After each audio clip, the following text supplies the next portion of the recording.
بلوچستان عوامی پارٹی کے مرکزی رہنما میر حاجی اکبر آسکانی آؤس تربت میں ایک شمولیتی پریس کانفرنس سے حلقہ تم کے علاقوں کلاہو اور گلستان کے سینکڑوں کارکنوں نے جان محمد اور صدیر کی سربراہی میں سیاسی شخصیت یاسین عبداللہ الطاف غلام و دیگر نے خاندانوں سمیت جمعیت علماء اسلام اور پاکستان پیپلز پارٹی سے استعفیٰ دے کر میر حاجی اکبر آسکانی کی قیادت میں بلوچستان عوامی پارٹی میں شمولیت اختیار کی۔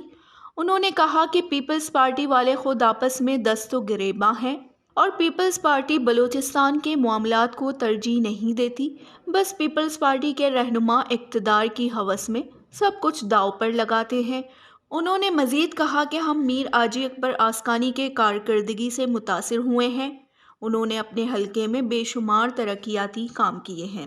اس موقع پر حاجی اکبر آسکانی نے پریس کانفرنس کرتے ہوئے کہا کہ عوامی امنگوں سے عوام کی ترجمانی کر رہے ہیں۔ چند سیاسی عناصر ٹوکن کے نام پر ووٹ خریدنے پر ناکام کوشش کر رہے ہیں۔ اس موقع پر کاروان کے کوارڈینیٹر میر خلیل آسکانی، میر قمبر آسکانی، وسیم احمد اور دیگر موجود تھے۔ وش نیوز، کیچ، بلوچستان۔